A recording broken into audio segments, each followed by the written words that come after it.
Seja bem-vindo ao Justiça do Trabalho na TV, um programa do TRT de Santa Catarina. A reforma trabalhista alterou mais de 100 artigos da Consolidação das Leis do Trabalho, a CLT. No caso do direito coletivo, foram introduzidas várias inovações, entre elas o fim da contribuição sindical obrigatória, que passa agora a ser facultativa. Mas qual o impacto da medida na organização sindical? Para discutir as polêmicas em torno do novo dispositivo, eu converso com o desembargador Roberto Guglielmetto, do Tribunal Regional do Trabalho de Santa Catarina. Doutor Roberto, seja bem-vindo, obrigada pela presença. Bom, então depois de quase 8 décadas, foi extinta a contribuição sindical obrigatória, também chamada de imposto sindical, né? O que isso representa? Eu agradeço o convite. A contribuição sindical obrigatória era até 11 de novembro de 2017. A reforma trabalhista tornou essa obrigação facultativa. Na verdade, para o trabalhador representa um dia de salário durante o ano. Então, envolve realmente muito dinheiro. É a maior fonte de receita dos sindicatos. Nesse ponto, eu entendo que a reforma, ao tornar facultativa a contribuição sindical, ela gera um déficit profundo nas receitas dos sindicatos. E a consequência desse déficit na receita do sindicato é que o sindicato, de fato, vai ter que repensar a sua maneira de atuação para conseguir trazer para o seu meio contribuintes de forma espontânea. Porque essa contribuição obrigatória, ela era feita tanto de filiados quanto não filiados, Justamente, né? A categoria que contribuía, não importava se você era associada ou não do sindicato, todos contribuíam, todos os empregados de forma obrigatória. Sim, é importante também dizer que essa nova norma, ela é tanto para o sindicato dos trabalhadores quanto para o sindicato das empresas. Justamente. Bom, e antes de a gente entrar nessa questão aí de como que vai afetar, então, a questão da receita e do financiamento dos sindicatos, eu gostaria que você falasse um pouquinho do modelo sindical brasileiro, que é da unicidade, que também é bastante criticado, né? Qual que é o problema desse modelo, doutor Roberto? Então, a Constituição Federal, ela consagra o princípio da liberdade e da autonomia sindical. Esses princípios, eles vedam a intervenção do Estado na fundação, na organização, na gestão da entidade sindical. Essa liberdade sindical, de uma certa maneira, a própria Constituição vem a cerceá-la, ao impor um modelo de unicidade. O que é o modelo de unicidade sindical? É aquele na qual a categoria só pode ser representada por um único sindicato dentro de uma base territorial. Então, o problema é justamente esse, que a unicidade sindical impositiva, como é o nosso modelo da Constituição Federal, ela depõe contra o próprio princípio da liberdade sindical. Em relação a outros países que têm mais tradição, digamos assim, na questão do direito sindical, o modelo não é esse utilizado, o da unicidade, né? Alguns países adotam o modelo da unicidade e da pluralidade sindical. Há uma certa tendência, vamos dizer assim, de que a unicidade ela pulveriza muito os sindicatos, né? Porque você teriam vários sindicatos para atuar numa única base territorial. E o contraponto, às vezes, a pluralidade sindical, ela dá uma ideia até contrária, porque existe assim a união mesmo dos sindicatos para atender a mesma categoria. Um exemplo que se dá, por exemplo, numa grande montadora, os sindicatos dos motoristas, os sindicatos metalúrgicos, os sindicatos de outras categorias que ali convivem naquele cenário daquela empresa, eles possam se unir para representar aqueles trabalhadores como um todo. Então é uma liberdade mais ampla e gera a ideia de unicidade ao contrário da unidade.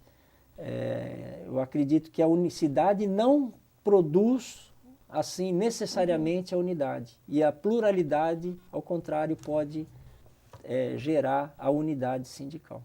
Bom, então o direito sindical no Brasil ele tem esses dois eixos, que era a contribuição sindical obrigatória e essa questão da unicidade sindical. Então já que um dos eixos, digamos assim, né, que foi essa contribuição, foi extinta, não seria uma oportunidade do Brasil, então, ratificar a Convenção 87 da Organização Internacional do Trabalho e adotar, então, a teoria da pluralidade sindical? Sim. A Convenção 87, ela encampa o espírito da ampla liberdade sindical. Parece que a internalização dessa Convenção 87, ou seja, trazer essas normas para o nosso direito pátrio, é uma das maiores e mais longevas tramitação no Congresso Nacional. Parece que já desde 1949 que o presidente Dutra encaminhou uma mensagem propondo até mesmo a sua aprovação. Na verdade, não necessariamente a ratificação da Convenção 87 produz a pluralidade. Por quê? Porque ela pode até coexistir, a unicidade com a pluralidade, em função da liberdade que têm os sindicatos de se autogerirem pelos termos da Convenção 87. E aí os sindicatos, o movimento sindical vai escolher qual que é o modelo que melhor eles entendem aplicar. Melhor atende às suas necessidades, Justamente. né? Bom, então agora, voltando para a questão da aplicabilidade da norma, que foi o fim da contribuição sindical obrigatória, né? Segundo a lei, o desconto no salário, então, referente à contribuição sindical, deixa automaticamente de ser feito. Qual que é o procedimento, então, para aquele trabalhador que quer contribuir de forma voluntária? Justamente, assim, a nova legislação, ela diz que o desconto é lícito desde que prévia e expressamente autorizados pelo trabalhador. Prévio significa que não pode haver um desconto sem que uma autorização antecedente o permita.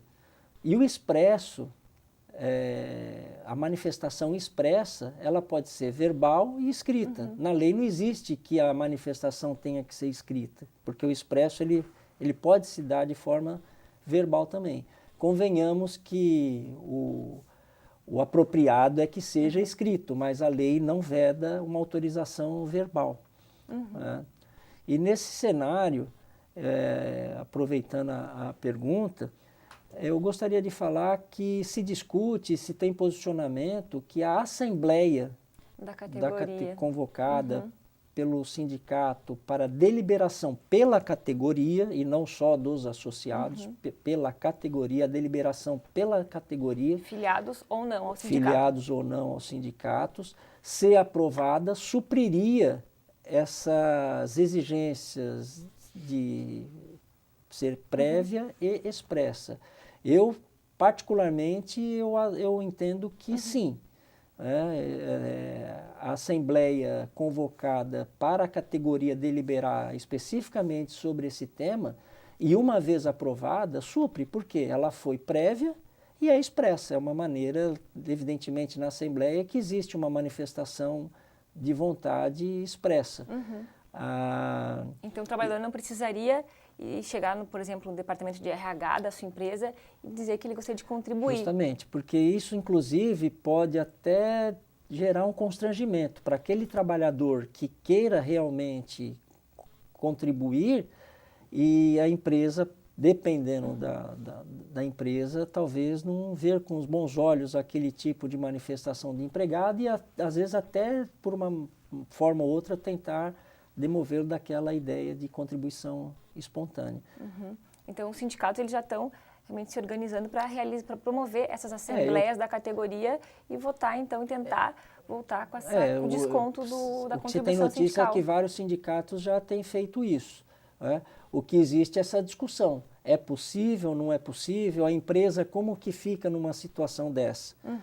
Em função dessa vagueza nas disposições legais. Sim. Bom, doutor Roberto, eu vou ter que te interromper para a gente ir para o nosso primeiro intervalo. Okay.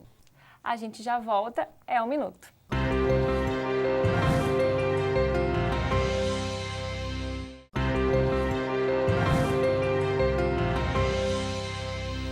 Voltamos para o segundo bloco do programa de hoje, que entrevista o desembargador do trabalho, Roberto Guglielmetto.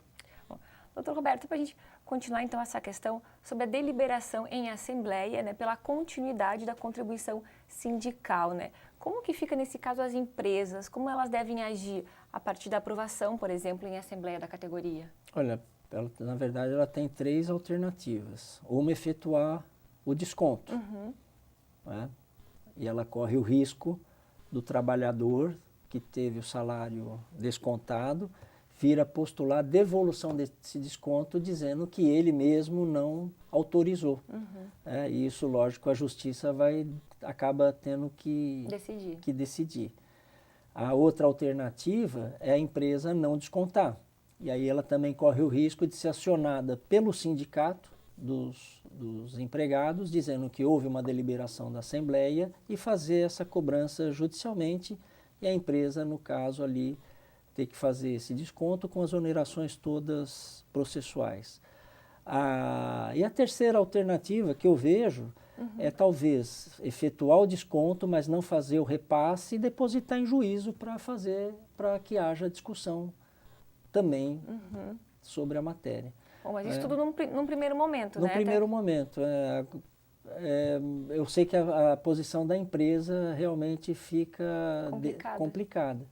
Né? E essa matéria deveria ser mais, vamos dizer assim, esclarecida para evitar esses tipos de discussões. Só adiantando, nós temos o posicionamento do Ministério Público do Trabalho, que é favorável à licitude dos descontos, desde que deliberado pela categoria nesse sentido.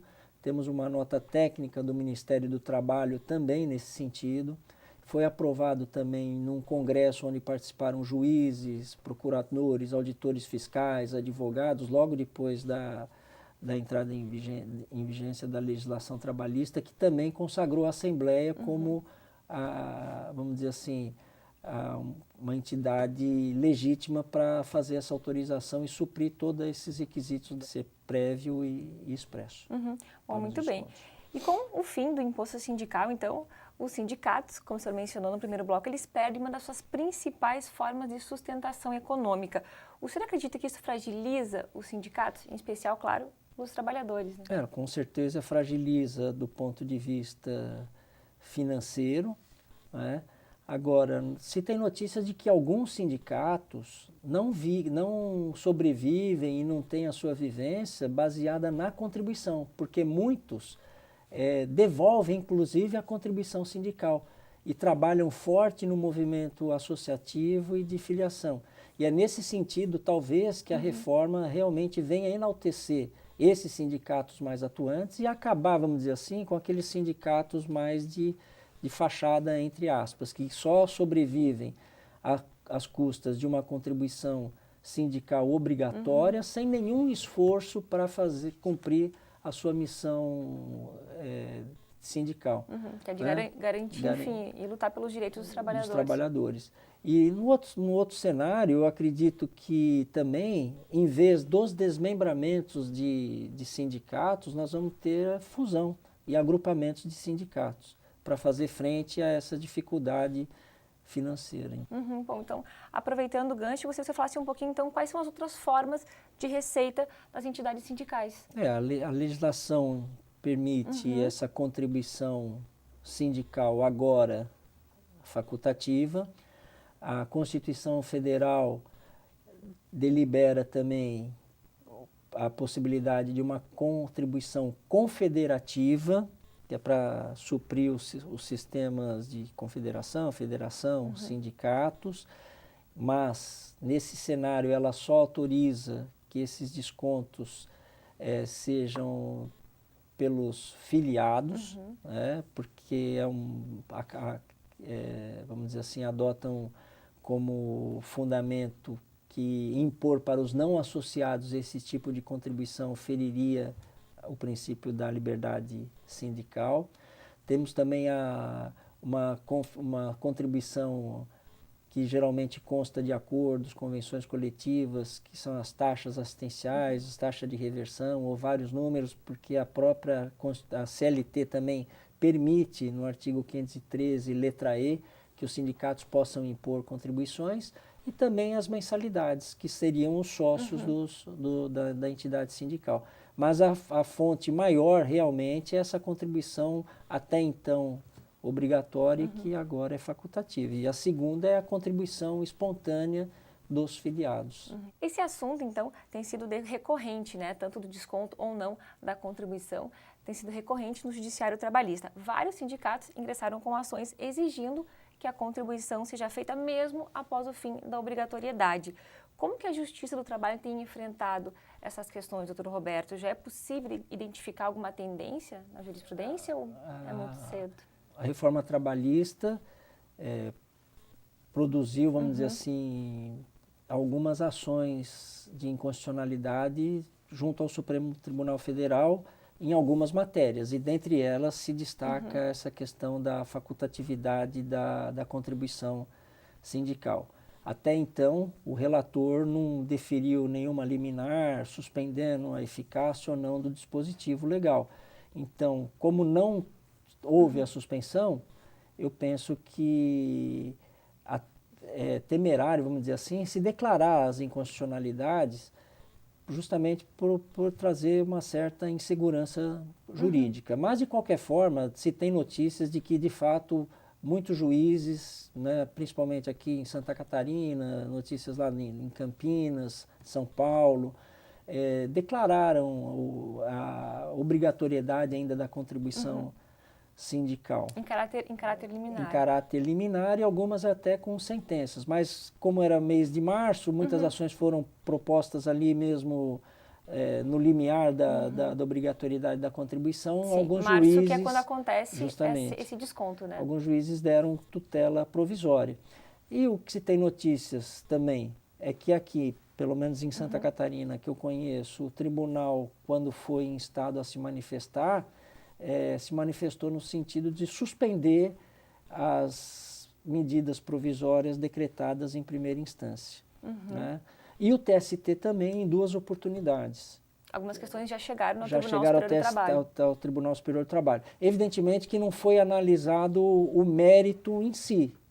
Né? Então foi uma questão, vamos dizer assim, quanto à probabilidade ou não probabilidade de êxito do direito. Mas pelas, vamos dizer assim, as fundamentações, tanto aqui de Santa Catarina quanto do TST, me parece que é no caminho de não reconhecer a inconstitucionalidade. E fazer valer, então, a lei presente na reforma trabalhista. Doutor Roberto, a gente precisa chamar mais um intervalo. A gente já volta, é 1 minuto.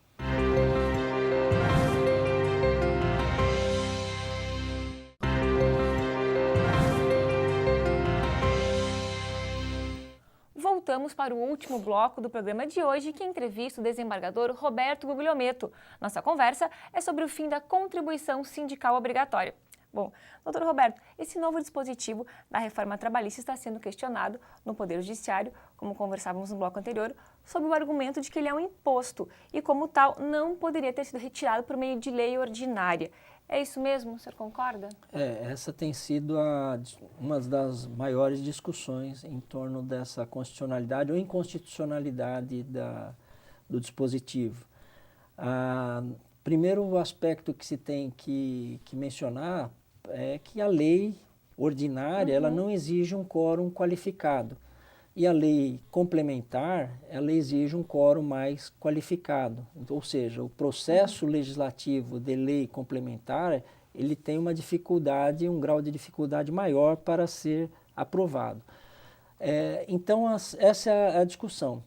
Vamos dizer assim, para aqueles que entendem que há inconstitucionalidade, não houve esse processo legislativo de lei complementar. Então, foi por um processo de quórum menos qualificado. Particularmente, eu não vejo essa situação. Primeiro, não é um imposto, porque o imposto, o destinatário do imposto é um ente público, e no caso da contribuição sindical, o destinatário principal é o sindicato, uma pessoa jurídica de direito privado. Ele é um tributo, né? E na categoria das contribuições de interesses da categoria na área de sua atuação. O segundo ponto que eu vejo, que necessariamente não precisa ser por lei complementar essa alteração, é que também não houve a eliminação, não houve sequer a extinção dessa contribuição, mas uma forma de arrecadação. Essa contribuição sindical ela foi instituída por um decreto-lei em 1940, status de lei ordinária. E, como tem status de lei ordinária, também a sua alteração ou até mesmo a sua extinção, acredito que poderia ser por lei ordinária. Outro ponto, a Constituição Federal, no artigo 8º, quando faz referência à contribuição sindical, ela fala as contribuições independente das contribuições previstas em lei. Ela não usa o complemento lei complementar. Ela não se utiliza. E em vários aspectos da Constituição, quando ela quer fazer referência à lei complementar, ela disciplina dessa maneira. Um outro ponto é que nem todas as normas tributárias necessitam de disciplinamento por lei complementar. A exemplo, nós temos o imposto de renda, que nós temos inúmeras normatividades por lei ordinária, só para um exemplo. Então, essa lei complementar, que é exigida para tributo, e de fato é para tributo, são normas gerais de aplicação tributária. Então, assim, evidentemente que é uma questão polêmica, tanto é que nós temos várias decisões e com argumento forte no sentido que deveria ser o tratamento dado por lei complementar. Vamos aguardar, então, para ver o desfecho dessa decisão. Enfim, então, e além do imposto sindical, quais são as outras mudanças trazidas pela reforma trabalhista que atingem a organização sindical, a atividade sindical?